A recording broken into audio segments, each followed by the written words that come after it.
All right, all right. Who's ready for the new year? You ready? Yeah? That was no Redskins fans clap for that. Sorry, had to just get in the jabs when I can. And so we are going to be jumping right in here in a second. And so if you have a Bible, why don't you go ahead and turn over to Acts, that's not A-X-E, A-C-T-S, Acts chapter 2. And in a moment, we're going to be in verse 42. If you're not familiar with your Bible or you're just not sure, the Bible's broken up into Old Testament and New Testament. And so you can flip over to your table of contents, look for New Testament, look for the book of Acts, or you can go ahead and download in your app store. Everybody has a web-enabled device of some kind usually. And so you could go into your app store and download the Bible app. We suggest the YouVersion one because it has reading plans. You can catch up and see what your friends are reading and check stuff out like that as an audio Bible. So if you're not much of a reader, but you want to be able to engage the Bible, you could do that. I talked to a lot of guys who say that they just really enjoy being able to do that because they've been like, I've never read the Bible, but now I can listen to the Bible.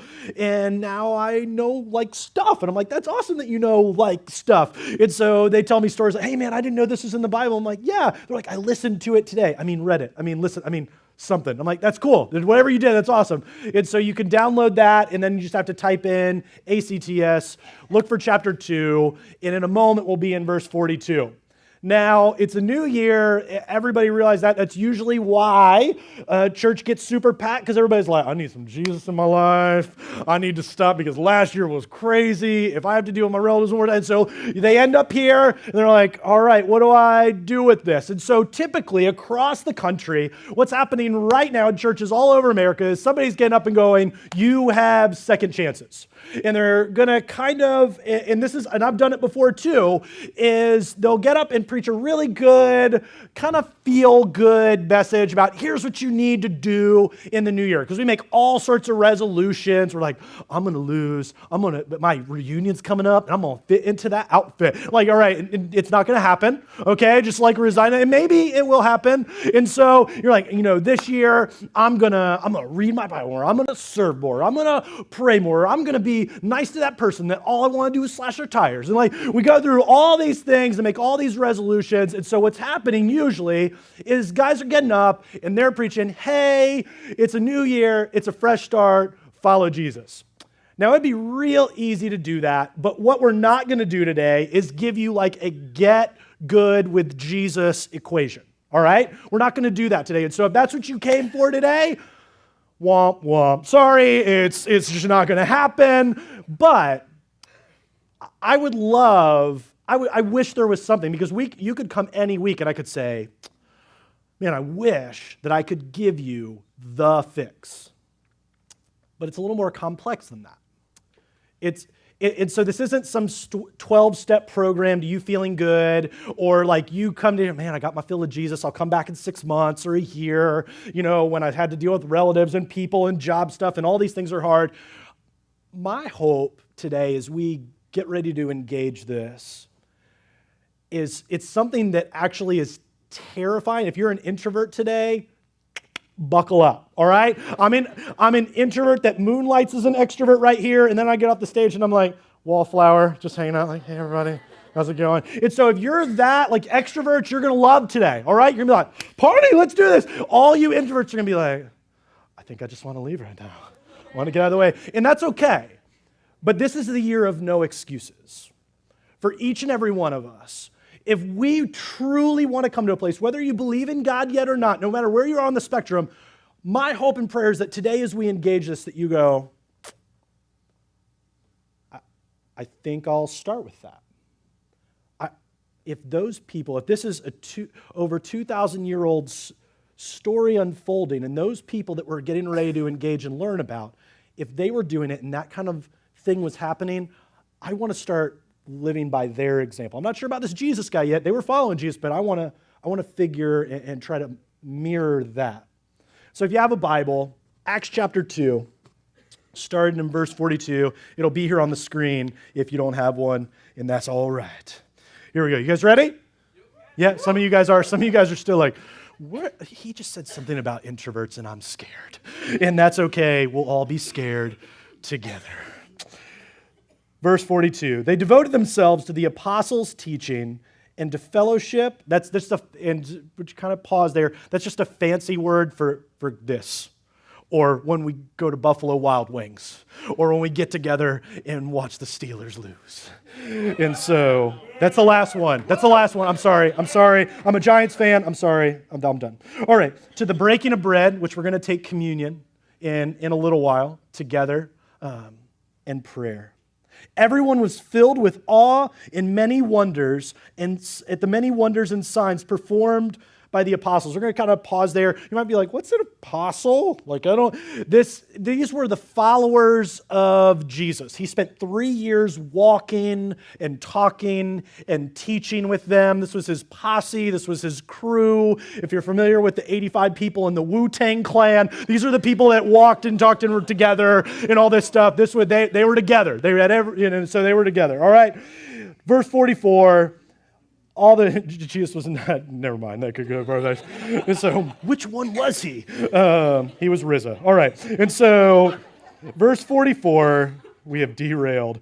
All the believers were together and had everything in common. We need to pause there because sometimes when we read the Bible, we brush over these things. If you've ever engaged with it and you go, wait a second, that scares me. I remember reading that and I go, when we talk about everything in common, we're not talking about a Stepford, like everyone's wearing the same thing, has the same haircut, and they're all walking through. As you look around the room, we're all a little different.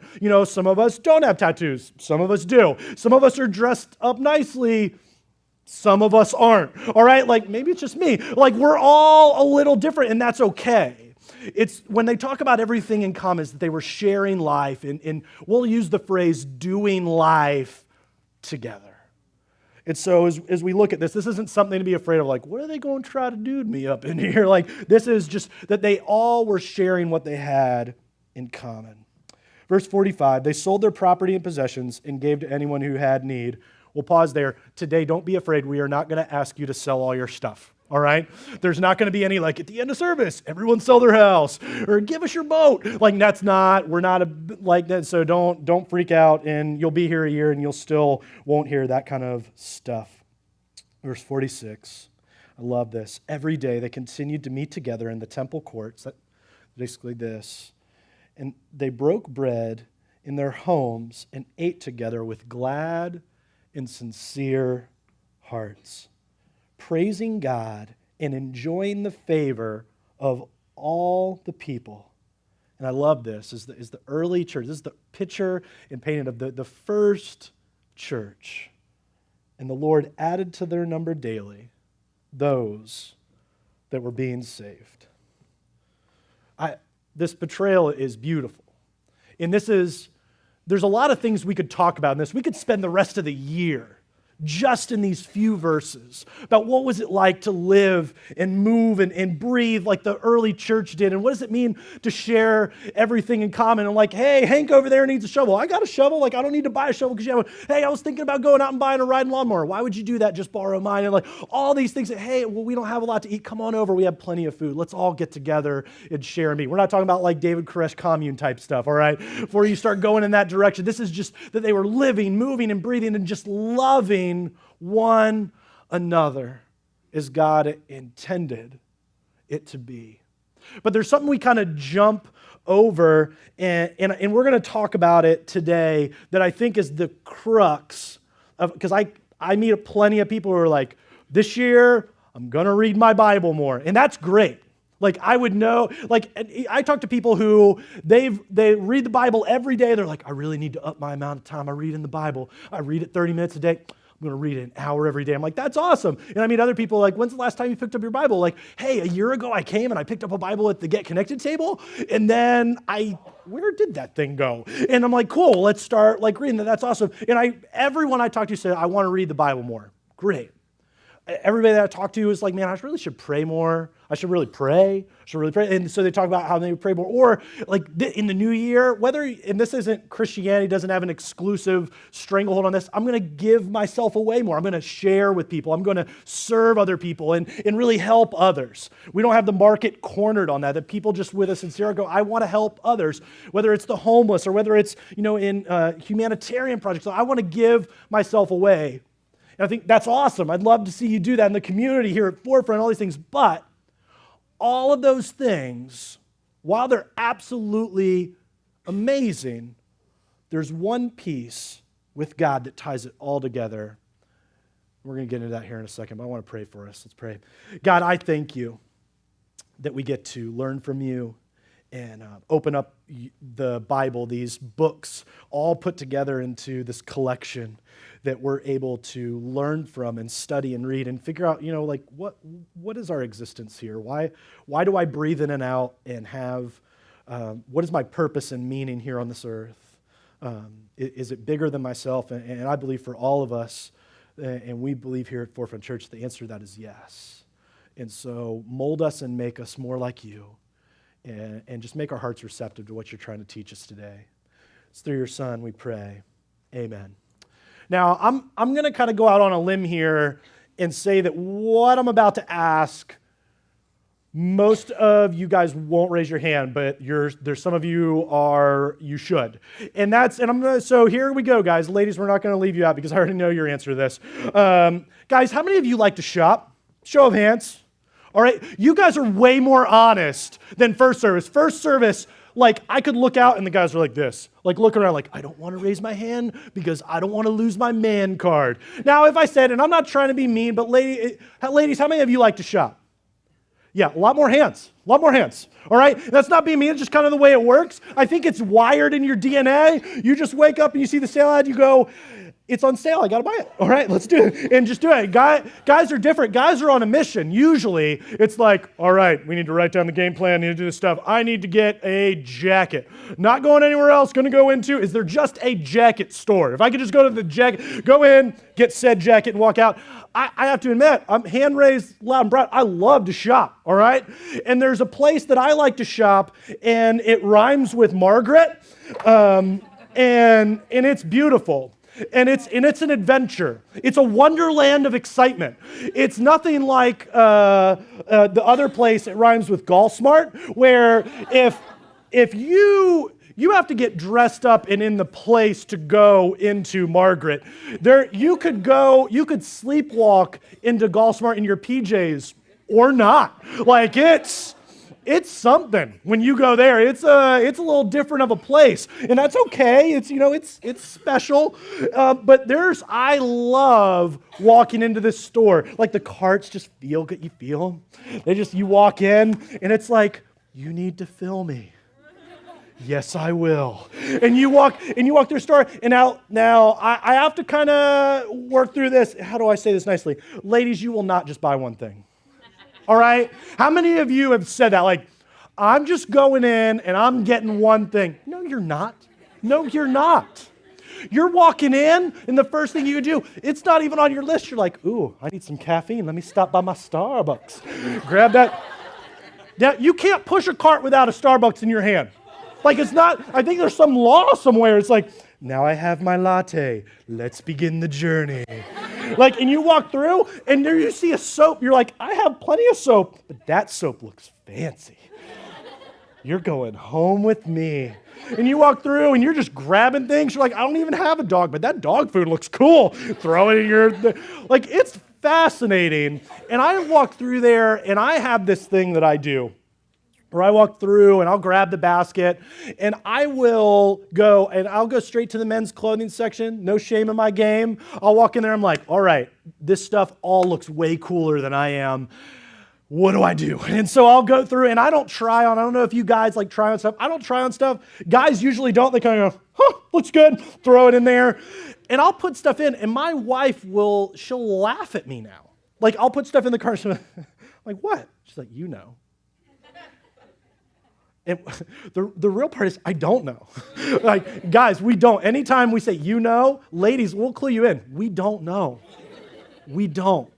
Ever. And so, I know, she's what? And here's what happens. I'll walk around with it. And so we'll say this is a shirt. And I'll walk around with it. Man, I'm going to look good in this shirt. And I'll even walk through the electronics section, just hold my shirt. And I'll pass by a mirror somewhere, we're around the baby section because we got a baby coming in 5 weeks. 5 weeks, oh gosh. And so we'll walk through and we'll see, and I'll even hold the shirt. I'm I'm gonna look good in that when I preach. All right. And I'll walk around, and sure enough, after a while, I'll start looking at her and go, do I really need this shirt? And she'll be like, well, whatever. And she'll play it up because she knows what's going to happen. And so I'll be like, do I really need to spend like that much money on this shirt? It's like, well, it's not that much money, but whatever you want to do. She knows what's going to happen. She already knows. The thing that she knew, that she told me I knew, that I didn't know, and I was clueless, I should know because it happens every time. I walk around with it, and this feels so good. I can't wait to buy the shirt. I can't wait to do it. And then I end up walking back to the men's section, hanging it on the rack. I don't need it. What? Because I feel like that what I do at Target is what we do when it comes to engaging God and engaging this. I love that feeling. And we want the feeling of community. We want it more than anything. We want the feeling of community, but without all the baggage that comes with it. We're like, oh, I love, and I hear people say this all the time, like, I want to engage God. I want to be around other people. I want to hang out and be a part of something bigger than myself. I want community. No, usually what we want is the feeling of, oh, it feels good to be around people. And we say this, and I'll note it when you were out on Christmas break. You saw somebody that you hadn't seen in a while. When you were out and about around town. Christmas Day, you went out to see the movies. You saw somebody in passing because they were home in town for break. And you're like, hey, we should totally get together. You ain't getting together with them. You're not doing it. Right, because everybody's busy. What? But you say it. Why do you say that? You're a liar. I'm a liar too. We saw people when we were out and about, oh, we should totally get together. Nope, didn't do it. Didn't do it. Why did I say that? Why? Because we love the feeling of being near one another, but we don't want the baggage, because what happens? We hang out with somebody, and then they get to politics, and then they get to religion. Heaven forbid we get to religion, and then something happens, and we talk about, the racial tension, or we talk about the president, or we talk about, like, all this other stuff pops up, and we're like, I don't like community a whole lot. I'm just going to back away slowly, and everything. Because why? We love the idea, the concept, the feeling of community. We'll carry that around all the time. Oh, yeah, I'm totally. We have people who come here for years, like, I'm going to get into a small group. We call them gel groups here. I'm going to get into a gel. Awesome, you are? Cool. Sign up for one, get the information, whatever. Never go. And so, like, hey, 6 months goes by, a year goes by. Hey, man, this year, totally going to do. I'm like, okay, that's fine. And then sign up, never go. And I'm like, why is it? Because we love the idea of community, but it terrifies us to actually pull the trigger on it. So we just walk back over and we put it on the shelf and go, I'm good. Because we feel comfortable in what we're at, in our bubble, and what we're doing, and inviting God in and inviting other people in is terrifying. And we can read our Bible every day, and we can pray every day, and we can serve every day. But in like this, we can come in and be totally anonymous. Today, and like there's even pockets where like I can't even see your face, all right? You're just like blacked out. And so I can't even see you in certain parts unless you're near one of the lights. And so you could come and be anonymous and kind of roll in and roll out and never engage and go, man, that felt good. I got my Jesus. I was all right. But that will not satisfy. Just engaging what happens on a Sunday morning. I think it's beautiful. I think the band does an amazing job. I think our kids workers back there, saints, because I'm not going back there. I'm terrified of back there. I go back there and I'm like, I already got 3 of those at home. I don't need any more. And what happens here I think is beautiful and learning, but this is not the end-all be-all to what transpires. And you could come on Sunday mornings and you can read your Bible and you can pray and all those things and serve. But I believe the crux of this is what we see in the early believers. And if this is if you don't get anything else today, this is your takeaway, this is your tweetable, your Facebook, update, whatever you want to call it, and this is your main idea for today, is that community takes continual commitment. And we hear commitment, especially guys doing like time out, Jack, like commitment. Like if I could be committed to like my sports team, I can be committed to the gym, some of us more than others. And so we can be committed to all sorts of things, but committed to like community, I don't know. I would say that it is one of the strongest, most amazing ways to keep tracking. Because I've watched people come and get involved in our children's ministry and serve and then fall off the map. And people ask me why. I know every time. They're not hanging out with other people. They're not connecting with other people. You can be autonomous and be disengaged and feel like you're still engaged. I talk to people all the time who go, I come here and I worship and I feel totally alone. I go, I know, and they're like, but I'm around hundreds of people. Okay, I understand why, because you have yet to open up your life. And I want to look at what the early church did. We're actually going to go back to the very first verse. There's 4 things that the early church did. And 3 of them were things that people talk about all the time. There's thousands of sermons being preached on 3 of these across the country right now. Let's look at it. It says they devoted themselves, 1, to the apostles' teaching. That's this, like getting together, learning. Your kids are back there right now learning about God in a level that they can understand. Our teenagers tonight will learn about God in a language that they can understand. And so the apostles to get together in this. And to fellowship, again, that's just a fancy word for community. To the breaking of bread, we're going to take communion together and do that in a moment, and prayer. We've already prayed a few times today. And so 3 of these things we've already been or are about to be a part of. And yet the one, fellowship, we just kind of single that out. As we pop that out and kind of hold that, that's just like we noted before, it's an easy way and a simple way to look at community. It's synonymous with community, but I think across the board there's 2 hurdles that keep us away from doing this. And one of those hurdles is possible darkness in the shadows. And so you can kind of write that down, possible darkness in the shadows. And I would say this, it's like, I could get hurt if I open up my life to other people. So, nah, I'm good. Like, I'm all right. And I go, man, you're missing out. Like, oh no, I've opened up my life before and someone really hurt me, or I went to a small group and people judge me. Now, community in and of itself isn't just sitting down, open up a Bible, go, let's sing Kumbaya and read about the Lord, all right? And so I don't want you to mistake that. Community could be simply getting together tonight and watching Downton Abbey, okay? Which, woo, anybody excited about Downton? And so I said Walking Dead last service, and everybody's like, woo, I say Downton Abbey, all you stone face. And so we know culture. See, if I say Walking Dead, yeah, see? And so all of you tell Becky Bruner, our children's pastor, yeah, Shark Tank now. And so, yeah, just getting together. It's getting together and watching a game. It's going to Buffalo Wild Wings after. It's being together and sharing in life together. It's not just sitting down and opening up a Bible. Well, that's sometimes part of it. That's not always what it's about. It's this community and sharing. But we get scared because the moment that we sit face to face with somebody else, we go, I don't know if I can open up because they might hurt me. The early church had this temptation.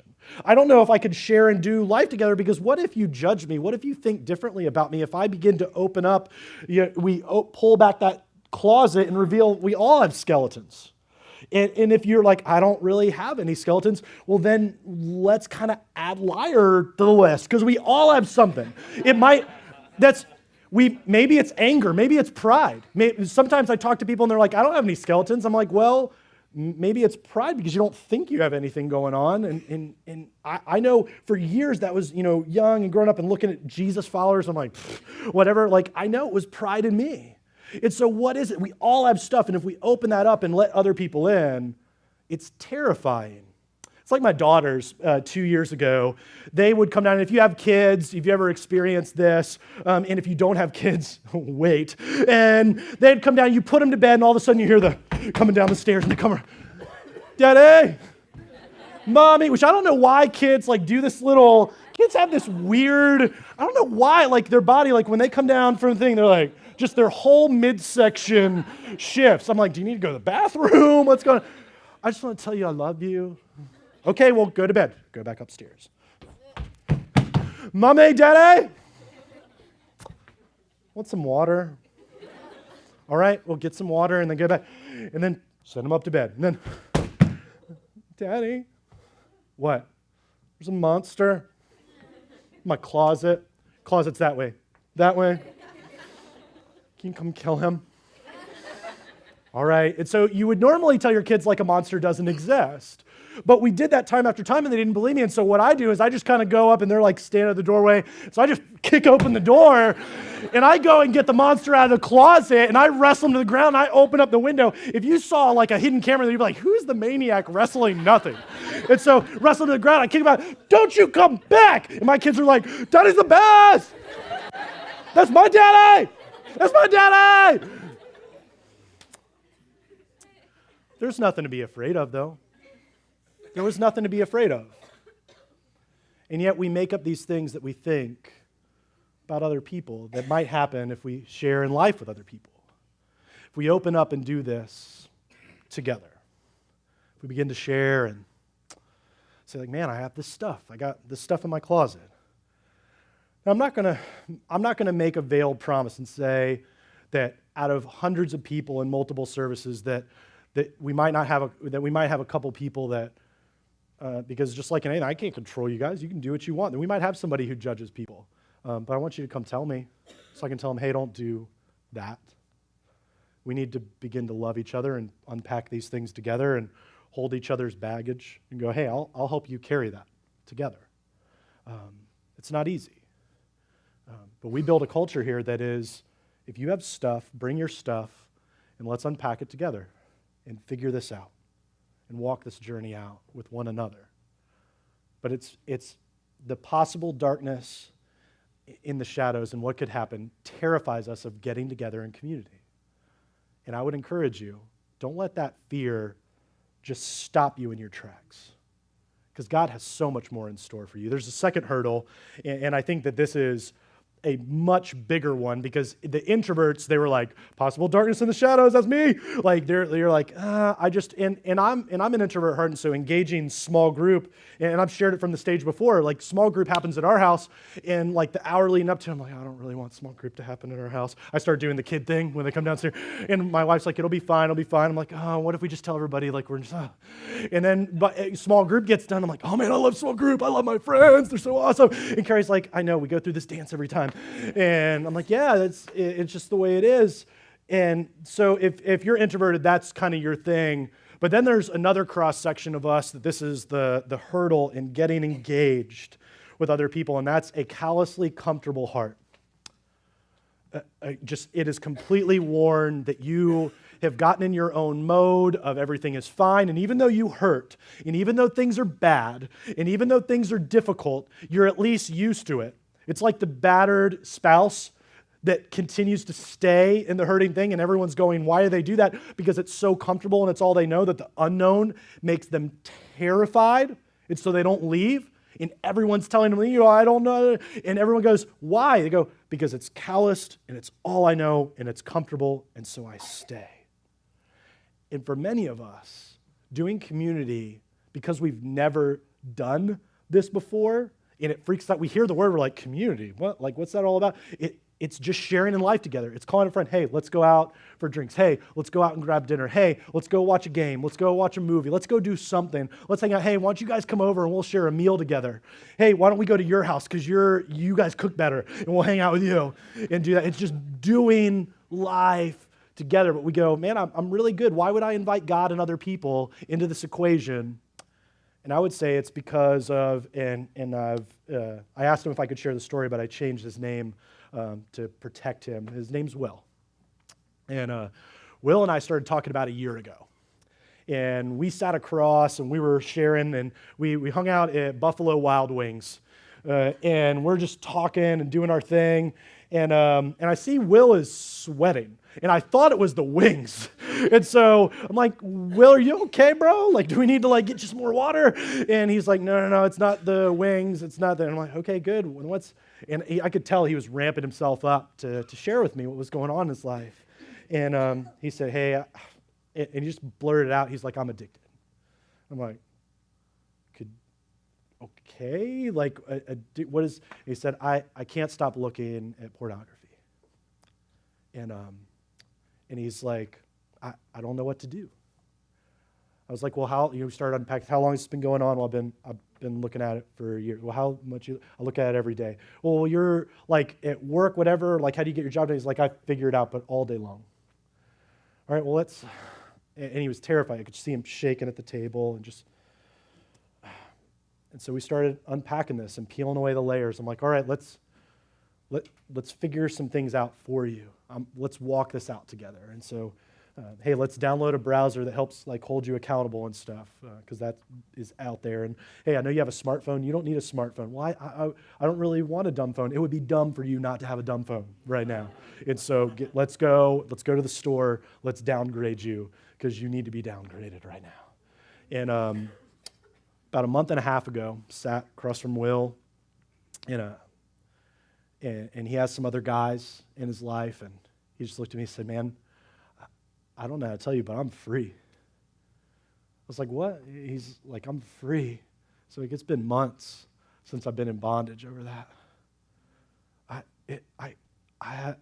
Me and my wife have conversations again. Our relationship's never been better. It's like, man, I never knew what it meant to share life with other people. I never thought about bringing somebody else into this battle that I've been in for years. And it doesn't have to be that. It can be pride. It can be anger. It could just be maybe you're just lazy and you need somebody to come alongside you and kick you in the butt hard with the love of Jesus and say, get up. You need to get moving. I don't know what it is for you, but we get scared about what it means to get out of our comfort zone. And this year, if you made a commitment to read the Bible, I'd love for you to read the Bible. But if you're a reader of any kind, I've read this book dozens of times. It's called Crazy Love by Francis Chan. I can't think of a better book for you to start the new year with.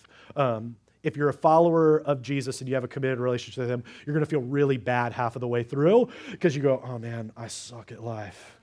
And if you don't follow Jesus yet, you go, man, Christians, they have it tough, but I don't know if I want to follow. And then you get to the end, you're like, I want to follow Jesus. This is amazing. And he shares these words when it comes to being comfortable. It says this, God doesn't call us to be comfortable. He calls us to trust him so completely that we are unafraid to put ourselves in situations where we would be in trouble if he doesn't come through. I want you to live an amazingly fearless life when it comes to following God. I want you to live in community with other people. And you may be terrified.